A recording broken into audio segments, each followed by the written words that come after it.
Dear brothers, I'm Ron Cass, Alpha Phi Alpha of Zeta Psi Fraternity, and I'm here to introduce the recipient of the Henry Elliott Volunteer of the Year Award.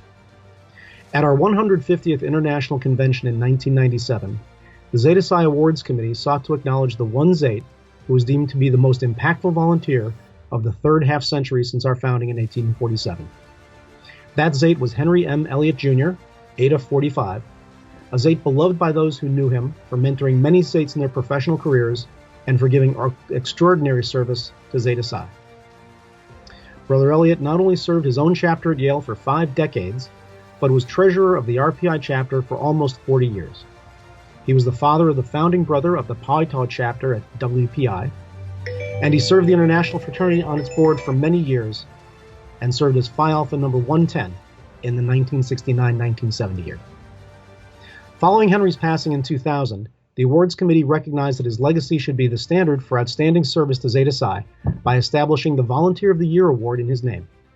Recipients of the award, many of whom are present on our online convention, fulfill the standard of outstanding service set by Brother Elliot and inspire all of us to carry the torch higher. And today we're honoring a Zate with a similar history of volunteer service to his chapter, his elder association, our international organization, his alma mater, and the broader community.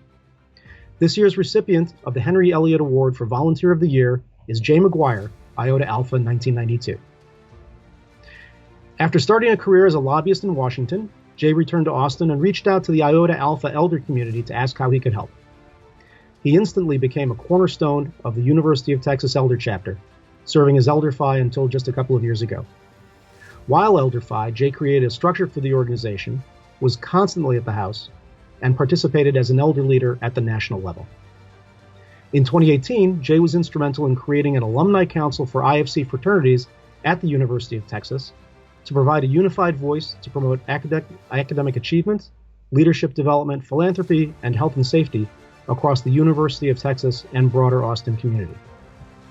Jay has served in multiple capacities with our international organization.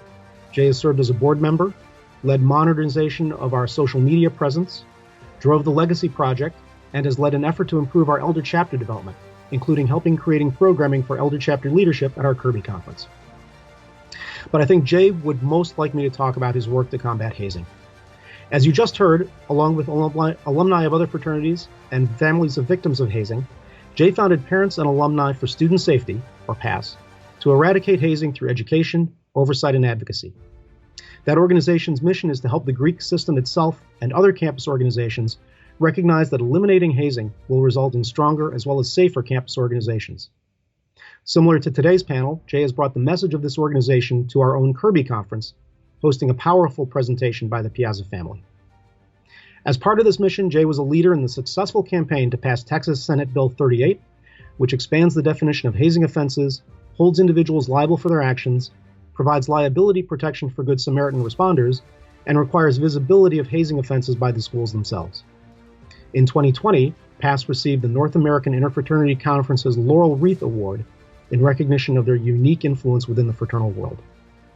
And now it's time for Zeta Psi Fraternity to recognize Jay Maguire, Iota Alpha 1992, with the Henry Elliott Volunteer of the Year Award for his outstanding service as a volunteer to Zeta Psi and the broader community.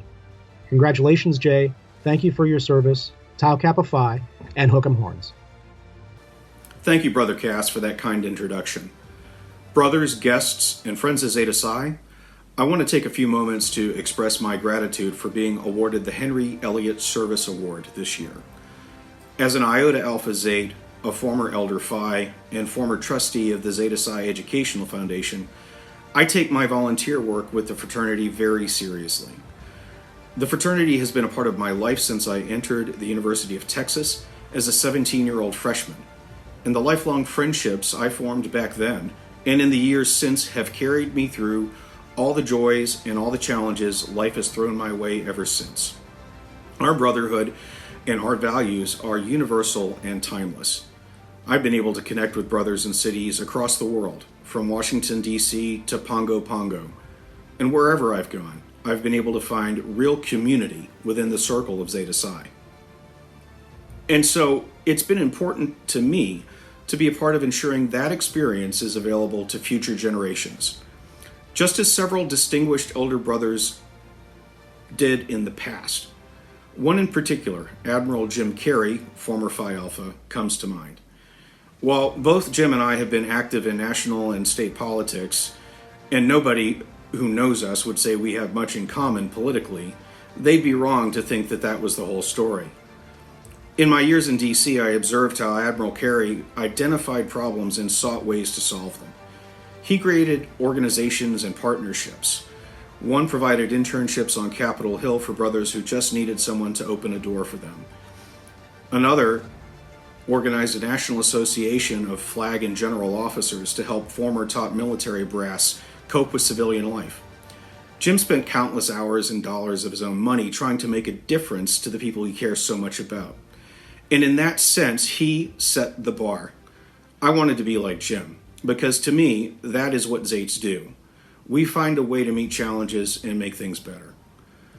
So as Elder Phi of my chapter, when I saw the way Greek life on our campus was being negatively portrayed to the student population, and how fraternity houses were being targeted for vandalism, I, along with Brother Dave Hunter, reached out to the 26 other fraternity advisors and formed the Fraternity Alumni Council of Texas, the first of its kind in our state. FACT acts as a forum for discussion for housing corporation executives, alumni advisors, and other alumni volunteers. We're able to share news and information. We work together in a coordinated fashion with IFC leadership and university officials to deal with common issues and problems. Together, we were able to support the Texas IFC in banning hard alcohol from our houses in 2019. Today, we're working closely with student leadership to develop and enforce the best practices possible for operating safely during COVID-19. My work with FACT brought me into contact in the fall of 2019 with the family of Nikki Cumberland, a UT senior who died after a month in a coma following a horrific car crash that occurred after a serious hazing incident. The very week FACT was co-sponsoring a campus forum with Parents United to Stop Hazing, PUSH, which included, among others, Mr. Jim Piazza, who was in our panel discussion today. I met Nikki's grieving parents and sister. They were bereft and bewildered by what had happened to him, and also totally unaware of how to go about the sad business of getting justice for Nikki. Two things I knew from my professional work in the Texas legislature as a government affairs professional was that despite years of multiple deaths and serious injuries due to hazing, no one had ever been prosecuted successfully under the existing law. It was too weak to be useful to prosecutors. And while Senator Judah Zaffarini had repeatedly introduced legislation to strengthen the law in the books, she'd never been able to gain enough votes to pass her bill. Listening to Sean, Sylvia, and Allie Cumberland tell me their story was deeply moving, and I knew that I was in an Admiral Carey moment.